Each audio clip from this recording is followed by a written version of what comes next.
என்ன எல்லாருக்குமே வந்து ஃபேஷியல்னா எப்படி நம்ம மனசுல நினைச்சிருப்போம். ஐ மீன் இந்த ஃபீல்ட்ல இருக்கிறவங்களை தாண்டி வெளில இருக்கிற நார்மல் பர்சனா இருந்தா எப்படி இருக்கும், ஃபேஷியல்னா அதை பண்ணா நம்ம வெள்ளையாயிடும், ஃபேஷியல் பண்ணா அழகாயிடும் இல்லையா, அப்படிதான் நினைச்சிருப்பாங்க. பட் ஃபேஷியல் பண்ணா வெள்ளையாயிடுவோம், அழகாயிடுவோம், அதெல்லாம் வந்து எப்படி நம்ம எடுத்துக்க கூடாது அப்படின்னா கருப்பா இருக்கிறவங்க கலர் ஆயிடுவாங்க அப்படிலாம் கிடையாது சரிங்களா.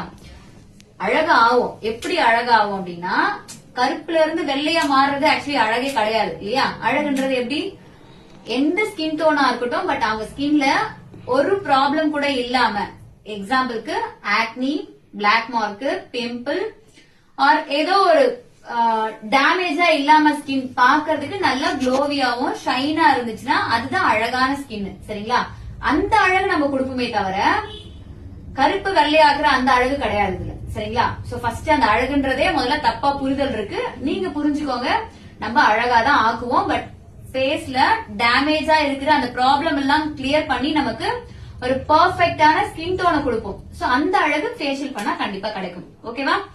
சோ நம்ம பண்ண போறது மேஜர் நம்ம பண்ற அந்த மசாஜ் ஸ்ட்ரோக்ஸ் தான் ரிசல்ட்டே இருக்கு சரிங்களா.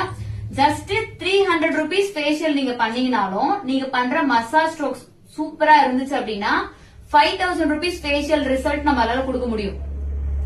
ஓகேவா. அதே நீங்க 5000 rupees மேக் அந்த பியூட்டிஷியன்